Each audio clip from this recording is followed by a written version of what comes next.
أعوذ بالله من الشيطان الرجيم بسم الله الرحمن الرحيم الحمد لله رب العالمين والصلاة والسلام على رسوله الكريم أما بعد. Brothers and sisters, you must remember that in our series towards understanding of the Quran, we are studying jihad fi sabilillah, and first of all we studied an ayah from Surah Al-Hujurat that the real believers are only those who believe in Allah and His Messenger, such that they don't have any doubt about it, and they perform jihad, they struggle in Allah's cause with their lives and belongings. Such are the truthful ones. Then we studied the last section of Surah Al-Hajj, and we found out that the objective of the messengers we sent from Allah subhanahu wa ta'ala was that they have to become witness against mankind, against those whom they address, to whom they are sent, so that on the day of judgment they have no plea before Allah subhanahu wa ta'ala that they had no idea what their Lord wanted from them. Then this was to be done by Rasulullah sallallahu alaihi wasallam at two steps. First of all, dawah, calling people towards Allah on individual basis, that I believe in Allah as my Lord and I invite those related to me, my loved ones, those whom I know, whom I am in contact with, towards Allah. And whoever is convinced, he will say yes to that dawah and he will embrace Islam. Or if he is already a Muslim but not a practicing one, as a result of dawah and tabligh, he becomes a practicing Muslim and he delivers what do we owe to Islam, Allah and His Messenger. Then we studied the objective of Rasulullah sallallahu alaihi wasallam being sent to mankind. That was number one, dawah, and number two, it was huwallazi arsala rasulahu bil huda wa dinil haqqi liyuzhirahu ala dini kulli. It's Allah who sent His Messenger sallallahu alaihi wasallam with the guidance, that is the Quran, and with the true religion, that is Islam, so that He makes it dominate over the whole way of life. This part of the ayah was repeated 3 times in the Quran. First in Surah Al-Tawbah, Surah Al-Bara, second in the end of Surah Al-Fath, and then in the middle of Surah Al-Saf. Next to Surah Al-Saf is Surah Al-Jumu'ah, which we will study today, in which Allah subhanahu wa ta'ala has described that Rasulullah sallallahu alaihi wasallam made an achievement, but what was his methodology?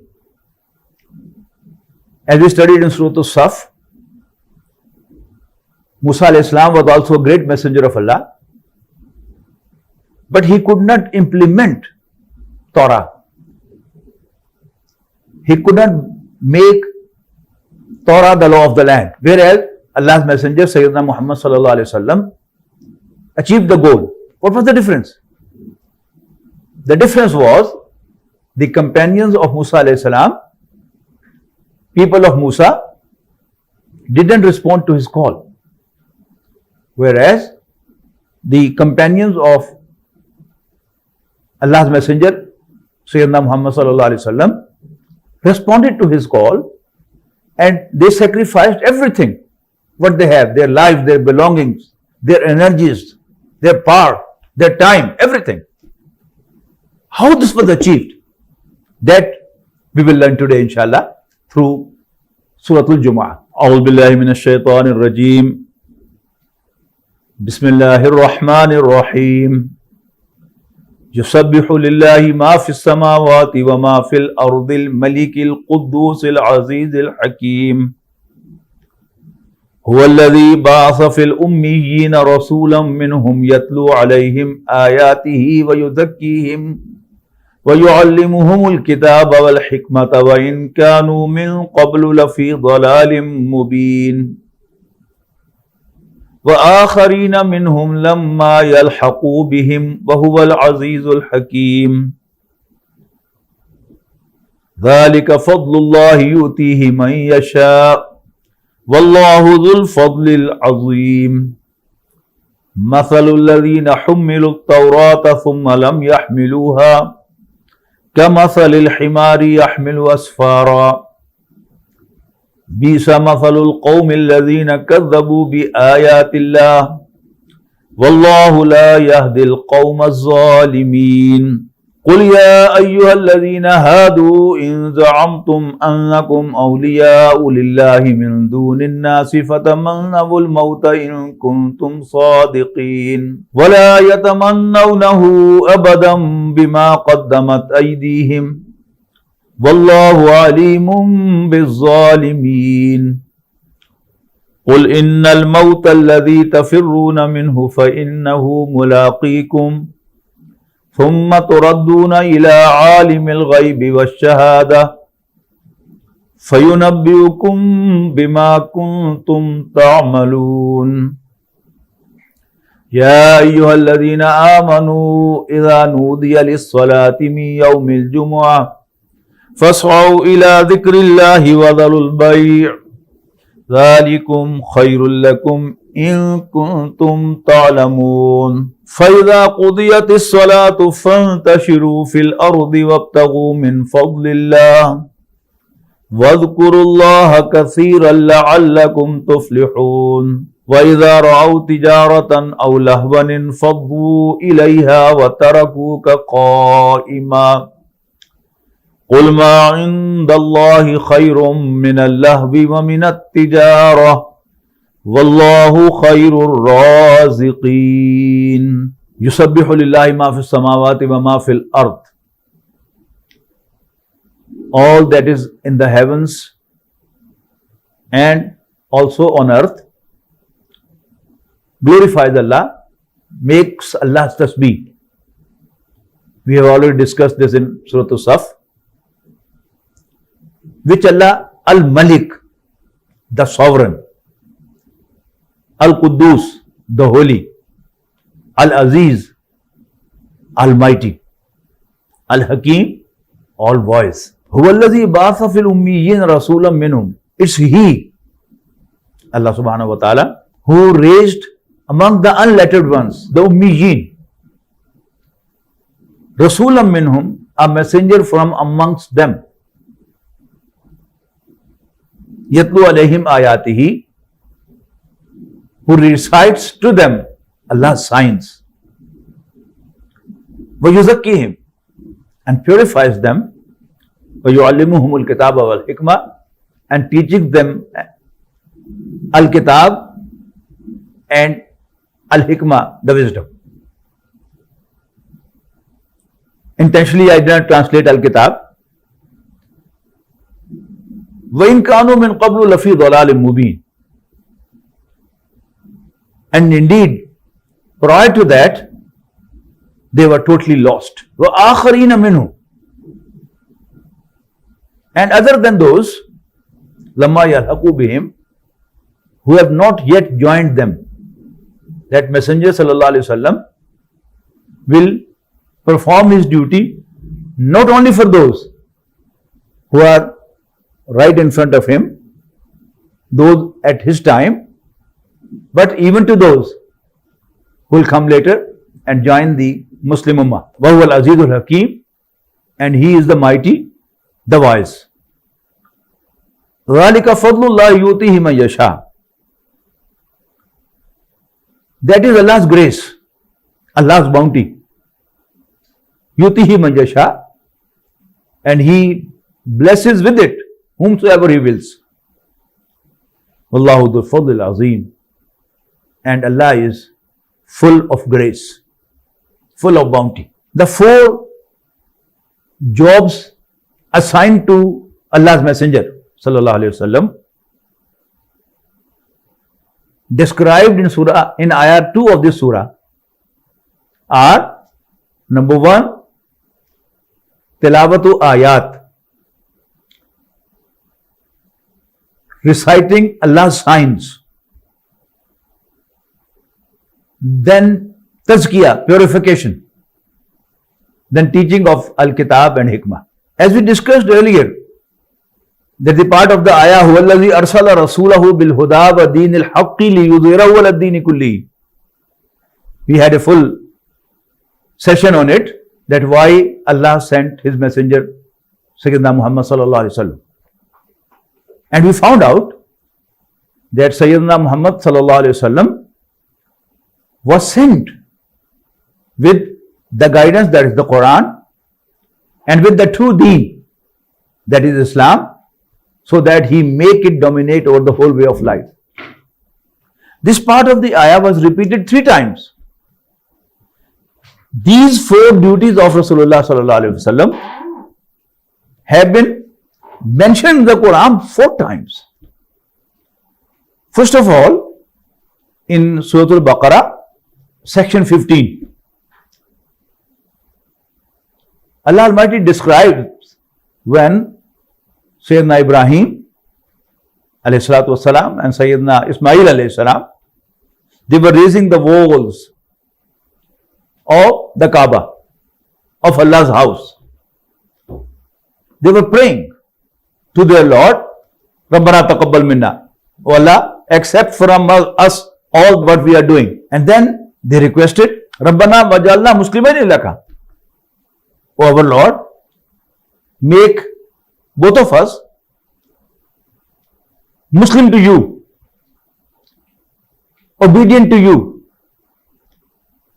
surrendering before you, and from among our progeny, do raise an ummah which is obedient to you.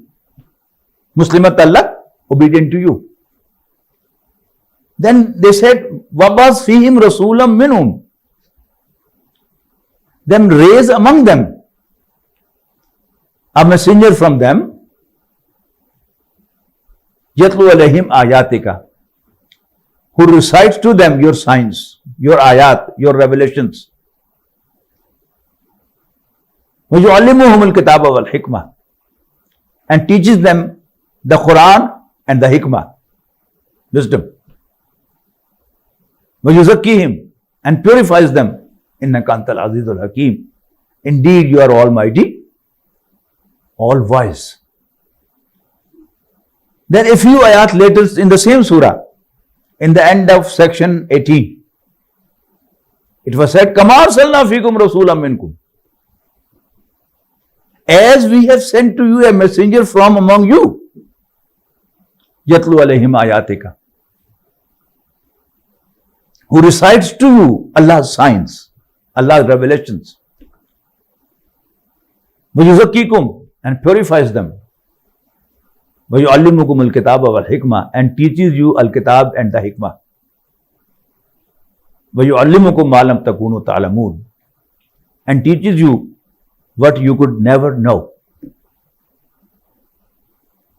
فَاذْكُرُونِي أَذْكُرْكُمْ, thus remember me, I'll remember you. وَاشْكُرُوا لِي وَلَا تَكْفُرُونَ, and be grateful to me and don't be thankless. This was the highest bounty, highest blessing to the progeny of Ibrahim and Ismail alayhi salam, and to the Muslim Ummah, that Allah sent Sayyidina Muhammad sallallahu alayhi wasallam as Allah's messenger to mankind to do all this for them. Then in the next surah, Surah Al-Imran, it was again described as the greatest favor of Allah to the Quraysh, to the people of Makkah, to the Arabs. لَقَدْ مَنَّ اللَّهُ عَلَى الْمُؤْمِنِينَ, indeed Allah did a great favor to the believers. إِذْ بَعَثَ فِيهِمْ رَسُولًا مِنْ أَنفُسِهِمْ, when He raised a messenger from among them, very much from among them, min anfusihim yatlu alayhim ayatihi, who recites through them Allah's signs, Allah's revelations, وَيُزَكِّيهِمْ, and purifies them, وَيُعَلِّمُهُمُ الْكِتَابَ وَالْحِكْمَةَ. And then last time here in Surah Al-Jumu'ah, it is coming as the central theme of this surah. هُوَ الَّذِي بَعَثَ فِي الْأُمِّيِّينَ رَسُولًا مِّنْهُمْ.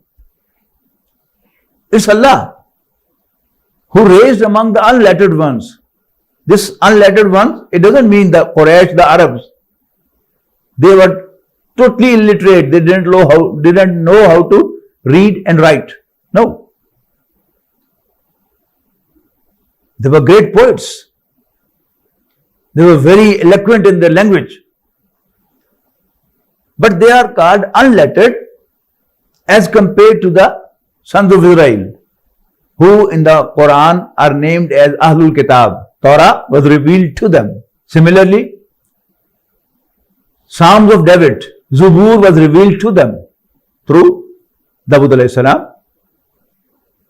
Similarly, the Gospel, the Injil was revealed to them through Isa alayhi salam.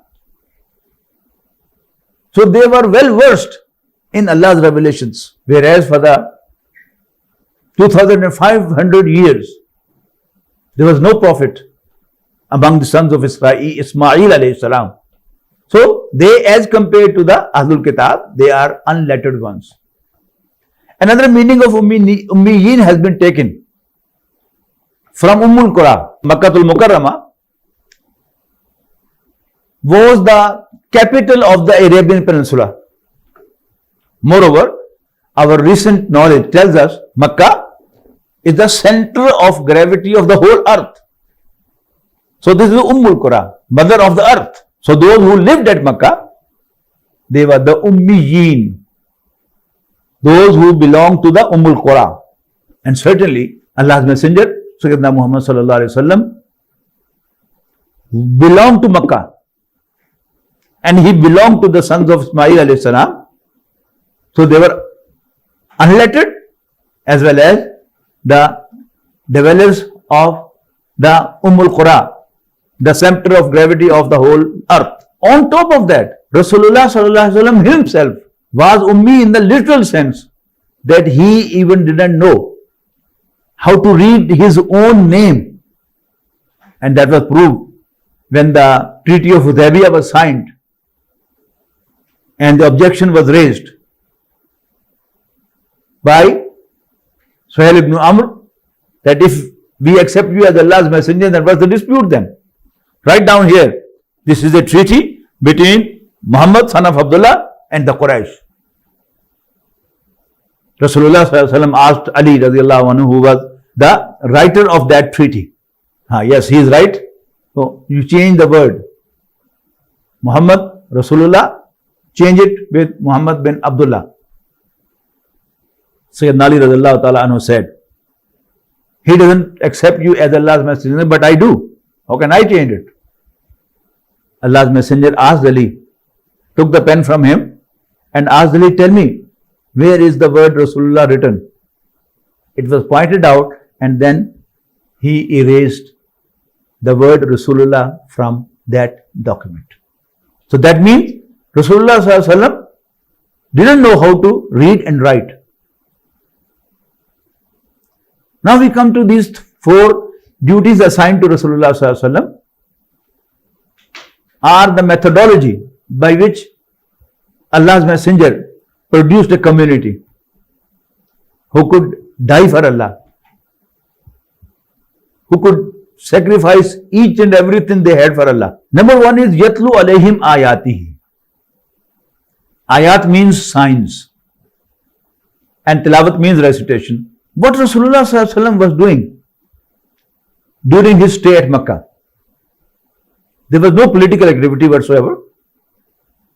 You can say at Medina, he was the head of a city-state. He had many engagements. It was an active struggle against kufr, battles, expeditions, social issues, political issues, militant issues. many more. He had multiple families, multiple wives. But at Makkah, the sole activity of Rasulullah sallallahu alaihi wasallam was that he was reciting the Quran to the people of Makkah and inviting them to Allah to believe in Allah as their Lord and believe in Muhammad sallallahu alaihi wasallam himself as Allah's messenger and accept and believe that this is Allah's word. This is Allah's kalam. This is a revelation from Allah subhanahu wa ta'ala. And only through this, he made the real achievement. Before the onset of revelation to Rasulullah sallallahu alaihi wasallam, people of Makkah, they used to fight with each other. They are very haughty people. For little issues, they used to have swords in their hand and kill each other. To drink water first, or to win the race of the horses or the camels, they used to fight with each other. They wanted to live as long as 1,000 years. But there was a tremendous change. They changed altogether only through this revelation, only through the recitation of the Quran by Rasulullah sallallahu alaihi wasallam to them. They wanted to live long first, but the time came when they were ready to give their life for Allah. They were making the sacrifice of their lives for Islam. And not only that, in a battle, a Muslim was injured and it bled very badly. And when it heavily bleeds, you feel thirsty. He asked for water. And when the person who served water approached him, another person called for water. He said, no, leave me. Go to him first and serve him water and save his life. When he came to that person, another third man asked for water. He said, leave me and go to him first. When water approached him, another person, the fourth one, asked for water. He rushed to him, but he had passed away. He rushed to the third one, he also had passed away. The second one, he also was martyred in Allah's way. And then he came to the first one, and he wasn't also there in this world. So that was a change. How Allah's Messenger sallallahu alaihi wasallam accomplished this goal. How he prepared people to make sacrifice. As compared to him, Musa alayhi salam did a lot of favor to his people. Worldly favors. He set them free from Pharaoh. He arranged water for them. He arranged the shadow of the cloud for them. He arranged man and salwa for them, food coming from heaven. But how thankless were they? That they refused to fight in Allah's cause with Musa alayhi salam. Whereas, as far the worldly gains are concerned, worldly blessings are concerned, Sayyidina Muhammad sallallahu alaihi wasallam hardly gave them anything, but they were looking for the hereafter and they were making sacrifice of everything. So the first step was yatlu alayhim ayatihi wa yuzakkihim. Tazkiyah means purification, cleaning the hearts. When the heart is not clean, when your mind is polluted, you hardly make any sacrifice for the other. each one of us would be greedy for himself. Me first. I first. But when your heart becomes clean,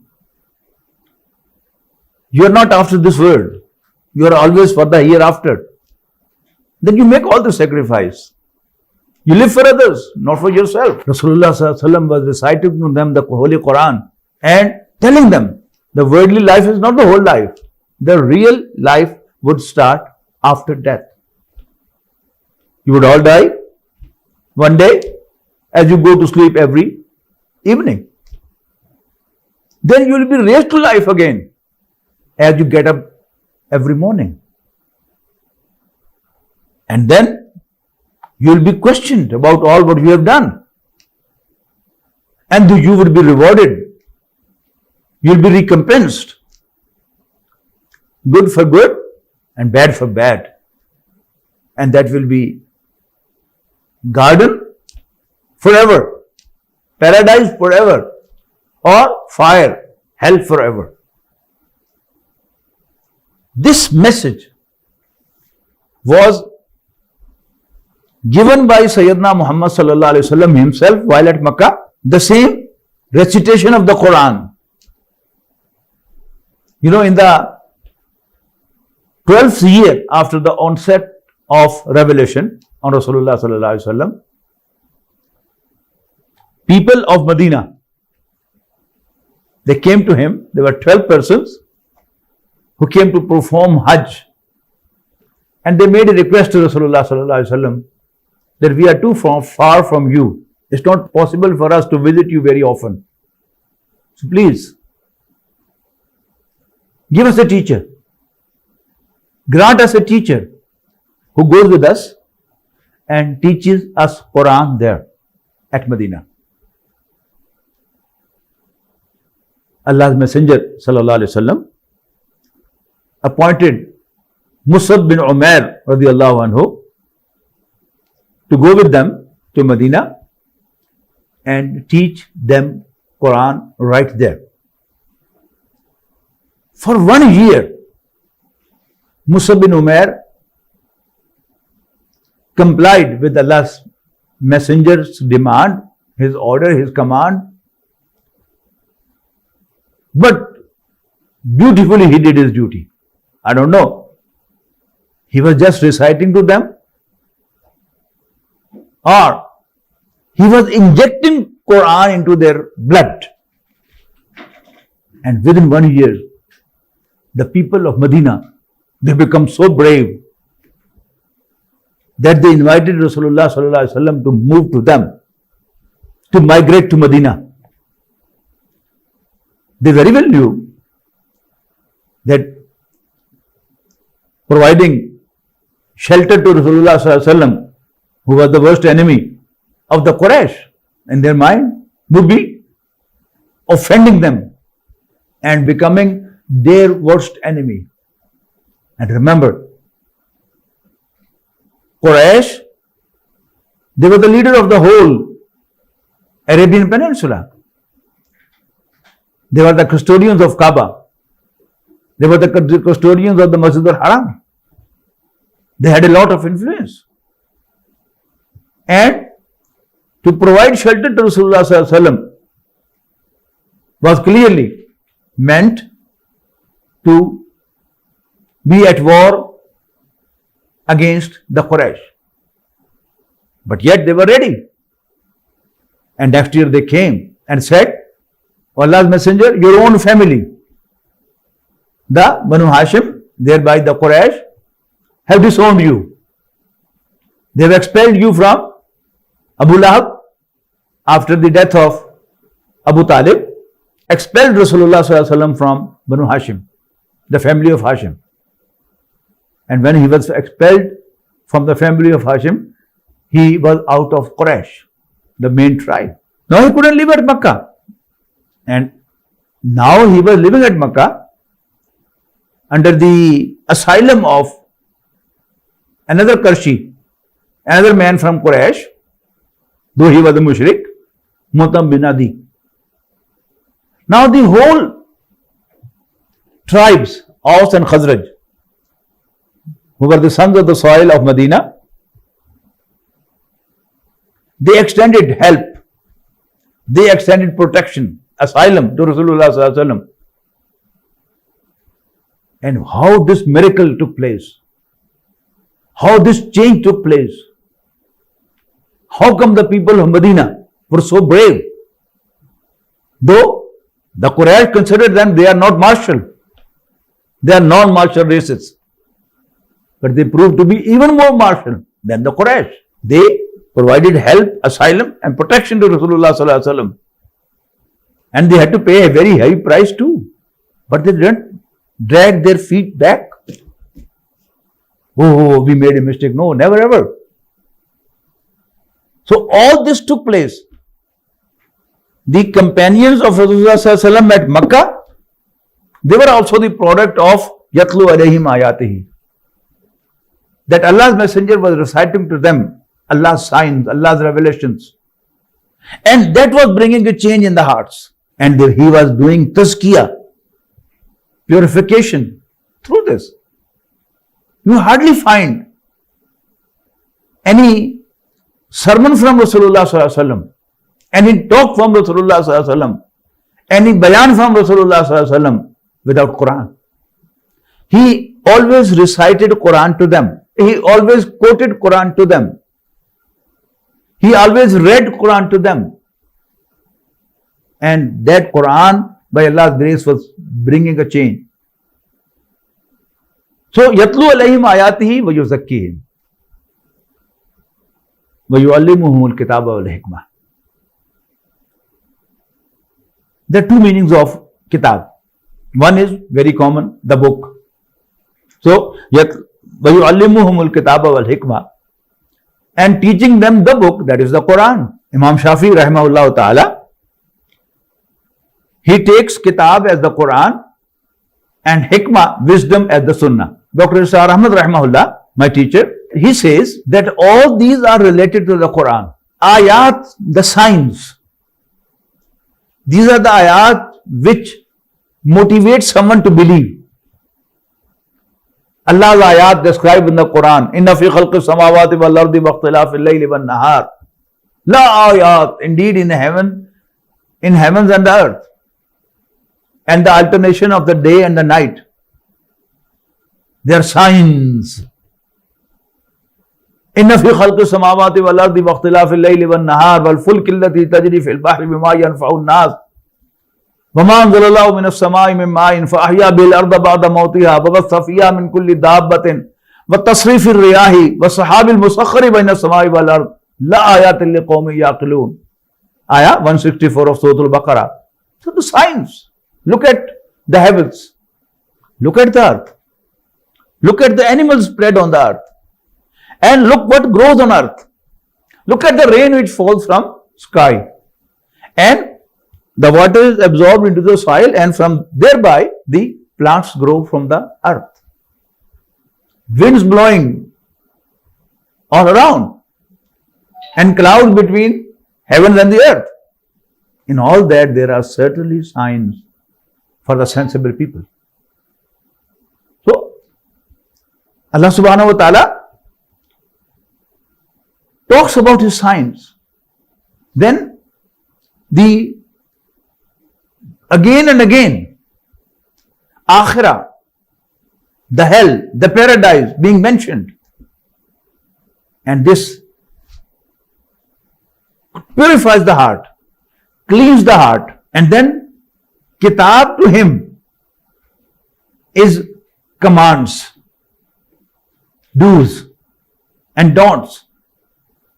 Like we see, Ya ayyuhalladhina amanu kutiba alaykumus siyamu kama kutiba alal ladhina min qablikum. O believers, fasting has been imposed on you. Fasting is mandatory on you, as it was imposed on those before you. So kitab means imposing, imposition, making mandatory, commanding to do. And hikmah means wisdom. In the same ayah, Fasting has been imposed on you like it was imposed on those before you. Why? لَعَلَّكُمْ تَتَّقُونَ. This is the wisdom behind. So that you turn God-fearing. So that you become muttaqeen. This is the objective of fasting. Aqimis salata li zikri. Aqimis salah is established prayer. This is the command. This is kitab. And li zikri, to remember me. This is the wisdom behind. Why Allah Almighty has asked us to pray 5 times. It's not a punishment. It is to remember Allah. We are Allah's slaves. Allah is our Lord. He is the only one worthy of worship. He is kind. He is merciful. He is wise. He loves. He retributes. He is irresistible. All these are Allah's attributes. But we forget. When we pray, Alhamdulillahi Rabbil Alameen, Ar-Rahman Ar-Rahim, Maliki Yawmiddin. We remind ourselves that Allah is the Lord of heavens and the earth. Allah is the Lord of the whole universe, of all the worlds. He is kind, merciful, compassionate. Then He is the King, ruler of the day of judgment, of the day of reward, or master of the day of reward. Iyyaka na'budu wa iyyaka nasta'in. So Allah, we worship you alone. We are your slaves and we seek help from you. So this is a reminder. So according to Dr. Sar Ahmad, rahimahullah, all these functions are related to the Quran. The recitation of the Makki Quran, the Quran revealed at Makkah, which is full of signs, thereby purifying the hearts of those to whom that was recited. Those who were sincere, those who were unbiased. The Quran entered to their hearts and purifies them. Once the hearts were purified, the hearts were fully inclined to Allah, now the commands were given. If you don't prepare the land and just spread the seeds, most likely the seeds would spoil. They would come fruitless. But if you prepare the land first and then you sprinkle the seeds, you sow the seeds, they are certainly going to grow. And you can have fruit, vegetables, as well as crops. So Allah Almighty first prepared the lands. Land is the heart of the people. They should first be inclined to Allah. The heart should first have a firm belief in Allah, the day of judgment, and Allah's messenger. Now when the seeds will be sowed, the crops will grow, it will become fruitful, vegetables will grow. So, Huwallazi ba'atha fil ummiyyin rasulan minhum. Indeed, it is He, it's Allah, who raised among the ummiyyin a messenger from among themselves, who recites to them the Quran, the signs of Allah, and thereby purifies them, and then teaches them the commands of Allah and the wisdom. Prior to that, they were indeed totally lost. And of akhareen, it's about you and me. We are not of the ummiyyin. We are not from Makkah. Most of us maybe, some of you might be from Makkah, but most of us are not from Makkah. Wa akhareen, and others, lamma yalhaqu bihim, who have not yet joined you, but they would join. As alhamdulillah, we have joined Islam. Wa huwa al-azizul hakim, and Allah is almighty, all wise. And all this was Allah's grace. And Allah is very graceful. And He blesses with His bounty. whomever he wills. Then ayah 5 of this surah is an example of the Jews. Again about Torah. And this whole surah revolves around the Quran. As Surah As-Saf, we found revolving around وَالَّذِي أَرْسَلَ رَسُولَهُ بِالْهُدَى وَدِينِ الْحَقِّ لِيُظْهِرَهُ عَلَى الدِّينِ كُلِّهِ. In Surah As-Saf also, the comparison of the companion of Rasulullah sallallahu alaihi wasallam who were being asked to make jihad in Allah's cause. But comparison was given that the people of Musa, the sons of Israel, they did not respond to the call of Musa. But all the believers of Muhammad sallallahu alaihi wasallam do respond Muhammad's call for the cause of Allah. So, مَثَلُ الَّذِينَ حُمِّلُوا التَّوْرَاةَ ثُمَّ لَمْ يَحْمِلُوهَا. The example of those who were charged with Torah, who were blessed with Torah, ثُمَّ لَمْ يَحْمِلُوهَا, but they failed to carry it out, to carry out their obligations. كَمَثَلِ الْحِمَارِ is like that of a donkey. يَحْمِلُ أَسْفَارًا, who carries the load of books. You know, donkey is a carrier. No matter what you load on a donkey, you load books, you load stones, you load some building material, or any other stuff. He has to transport that stuff from one place to another. A donkey cannot benefit from the book which has been loaded on it. So did the Jews. They were blessed with Torah. They transported it from one place to another very respectfully, but they didn't get guidance from Torah. So their example was like the example of a donkey which carries the load of the books.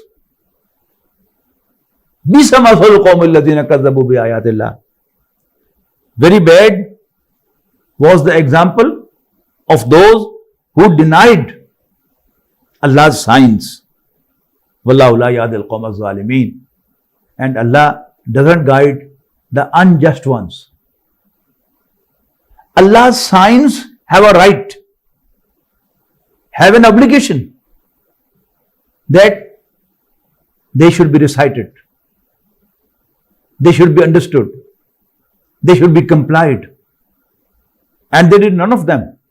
So they didn't do justice with Allah's books, with Allah's revelation, the Torah. So they were unjust. Zalim. Zalimeen. Wallahu la yahdil qawma zalimeen. Then the Jews, they had a misconception that we are Allah's beloved ones above all mankind. Now a test was given to them. قُلْ يَا أَيُّهَا الَّذِينَ هَادُوا, say, O the Jews, إِنْ زَعَمْتُمْ أَنَّكُمْ أَوْلِيَاءُ لِلَّهِ مِنْ دُونِ النَّاسِ. If you believe that you are Allah's friends above all mankind, فَتَمَنَّوُا الْمَوْتَ, then try to meet Him. If you love Allah above all, meet Him. Have a desire to meet Him as soon as possible. That means look for death. Wish for death. If you are true, do this. Then Allah Almighty says, وَلَا يَتَمَنَّوْنَهُ, they would never ever wish for death. بِمَا قَدَّمَتْ أَيْدِيهِمْ, in the light of what they have sent forth to the hereafter with their own hands. وَاللَّهُ عَلِيمٌ بِالظَّالِمِينَ. But Allah knows very well they will never do it. Allah knows them very well, these unjust people. Then the final verdict was proclaimed. قُلْ إِنَّ الْمَوْتَ الَّذِي تَفِرُّونَ مِنْهُ. Say, O Prophet sallallahu alaihi wasallam, indeed the death whom you run away from is certainly going to meet you, visit you. ثُمَّ تُرَدُّونَ إِلَىٰ عَالِمِ الْغَيْبِ وَالشَّهَادَةِ. And then you would be brought back to the one who knows the concealed and revealed, seen and the unseen, evident and hidden. فَيُنَبِّئُكُمْ بِمَا كُنْتُمْ تَعْمَلُونَ. Then he will let you know what you have been doing. Then the last 3 ayat of this surah are on the Friday congregation. Juma means Friday. Ya ayyuhalladhina amanu idha nudiya lis-salati min yawmil jumu'ati fas'au ila dhikrillahi wa dharul bay'. O believers, whenever you are called for Friday congregation prayers, fas'au ila dhikrillah, hasten to Allah's dhikr. Zikr means remembrance and zikr means admonition. It has been translated in 2 ways. One, hasten to remember Allah. Go to the mosque and remember Allah there. But there's nothing special about remembering Allah on Friday. Friday congregation is special with the sermon delivered on in the mosque. So better translation would be hasten to listen to Allah, to admonition, to zikr, to nasiha. Ya ayyuhalladhina amanu idha nudiya lis-salati min yawmil jumu'ati fas'au ila dhikrillah. Hasten, rush to Allah's admonition. Wadharul bay', and leave merchandise. Leave your business. And it's very important. It's not mandatory to leave your business, to close your business on 5-time prayers. If you have multiple mosques and you have 4 or 5 people on your shop, you can go one by one to pray with Jamaat. You don't lose anything. It's not necessary that you close your shop, you close your business. But on Friday, it's mandatory to close your business. Wadharul bay', and give up merchandise. Leave selling. ذَلِكُمْ خَيْرٌ لَكُمْ إِن كُنْتُمْ تَعْلَمُونَ. That is indeed better if you really understand. فَإِذَا قُضِيَتِ الصَّلَاةُ. But when the salat is over, فَانْتَشِرُوا فِي الْأَرْضِ, then spread on the land. Actually, this is in comparison with the Jews. According to a tradition from Sayyidina Ibn Abbas radiallahu anhu, the Jews were also assigned Friday, Yawmul Jummah, for the congregation. But as usual, as per their habit, they asked Musa alayhi salam to change Friday with Saturday. Musa alayhi salam made a request to Allah on their behalf that my people want Saturday to be the day of congregational prayer. Allah Almighty said, okay, if the day of your choice, then timings of our choice. Initially, they are called for prayer on Friday. Leave your business and go to the synagogue, listen to the sermon, and then when the prayer is over, then spread on the land and do your business again. But when they ask for a change, and Allah Almighty said that, okay, as I told you, if timing, day of your choice, the timings of our choice. If you want Saturday, let then the whole day be off your business. From the sunrise to the sunset, you would not be allowed to do any business. You'll have to keep your shop closed. You'll have to keep your factory shut. And those of you who live in the West with the Jews, especially on the bridges of Brooklyn on Saturday morning, you will find the Jews, the Orthodox Jews, moving to the synagogues in troops. And those who work with them, they know that the Jews don't come to their shop, their business place on Saturday. Although their shop is open and they have non-Jew employees who open the shop and do the business. This is the typical history that they make fun of Allah's commands. Now, the Muslims have been asked that leave the business when Azan is called for Friday, rush to the mosque, pray and listen to the sermon, and when the prayer is over, then you can come back and do your business again. It's agreed upon that after the Friday Jummah prayer is over, it's not mandatory that you open your shop again and you do your worldly business again. No. This is actually, you are allowed to go to your business. Spread in the land, on the land, and do your business. It's not mandatory that you don't. Because we see from the ahadith of Rasulullah sallallahu alaihi wasallam that it's more recommended that you keep the whole Friday for Allah's zikr. More actively you should remember Allah. More actively you should recite from the Quran. And you should devote your time for Allah more and more. So, فَإِذَا قُضِيَتِ الصَّلَاةُ فَانْتَشِرُوا فِي الْأَرْضِ وَابْتَغُوا مِنْ فَضْلِ اللَّهِ. When the prayer is over, spread on the land, وَابْتَغُوا مِنْ فَضْلِ اللَّهِ, and seek Allah's bounty, Allah's fadl. Fadl is bounty or grace. When we appear in some exam and we are supposed to secure 60% marks and we secure 55 marks, then university or the examination authority gives me 5 grace marks, which are not on my right. I secured 55 marks, that was my right. But the 5 marks, these are called grace marks. The concept of Quran and Islam is that all you have in this world is Allah's grace, it's not your right. It's not proportionate to your struggle. It's not proportionate to your investment. Sometimes you invest much more, but you gain much less. Sometimes you make a lot of effort, but you achieve less. So it's Allah's grace that He may bless anyone, anytime, with anything.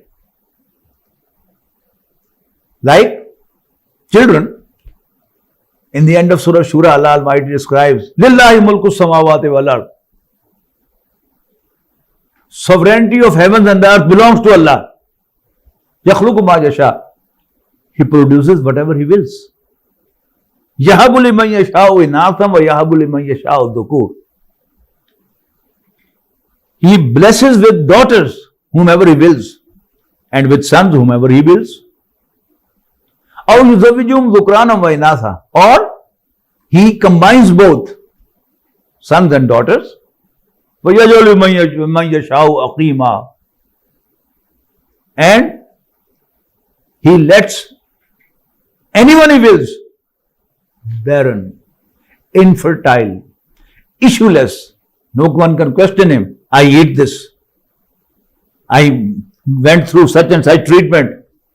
Why yet I didn't have an issue? No one can ask Him. So all we get here is Allah's bounty, Allah's grace, Allah's rizq.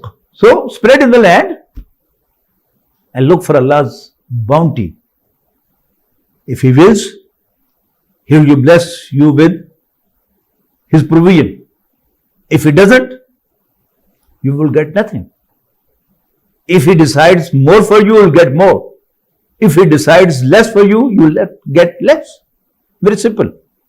Look for Allah's bounty. Look for Allah's grace. Wazkurullah kasiran. And remember Allah much. As I said from Hadith, the Prophet ﷺ has encouraged that spend more time in Allah's dhikr, in remembering Allah. La'allakum tuflihun, so that you are successful. According to a tradition, initially the khutbah, the sermon of Rasulullah ﷺ was after the prayer, like in Eid.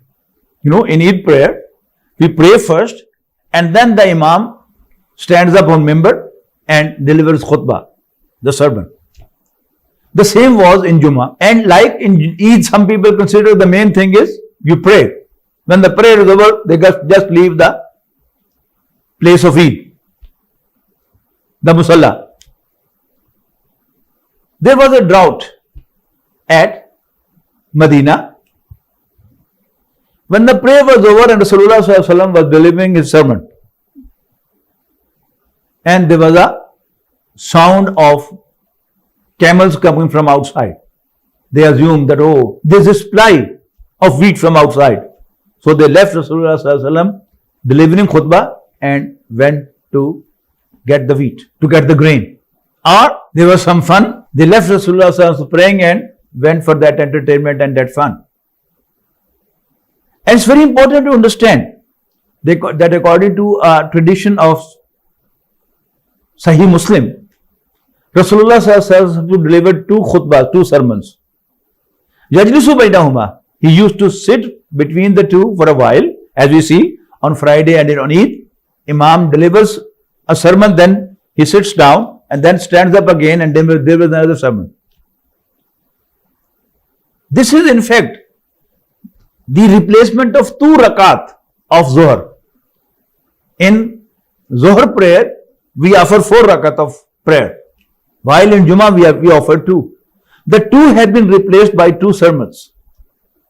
And what Rasulullah sallallahu alaihi wasallam did in his sermons, Yaqra'ul Quran wa yudhakkirun nas, he used to recite from the Quran and admonish the people, deliver sermon to the people. So this Jummah, the congregation, is again a regular, ongoing admonition program from the Quran.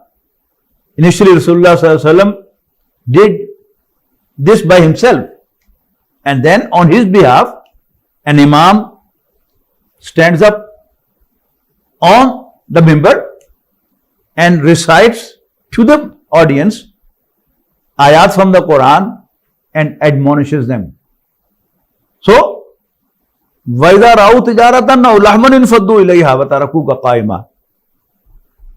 When they find a business or a merchandise or a fun, انفَضُّوا إِلَيْهَا, they just rush to that and keep you, O Allah's Messenger, standing on the mimbar. قُلْ مَا عِنْدَ اللَّهِ خَيْرٌ مِّنَ اللَّهْوِ وَمِنَ التِّجَارَةِ.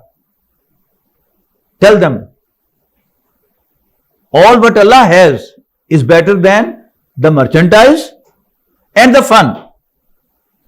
Wallahu khairur raziqeen, and Allah is the best of providers. Barakallahu li wa lakum fil Quranil Azim wa nafa'ani wa iyyakum bil ayati wa dhikril hakim.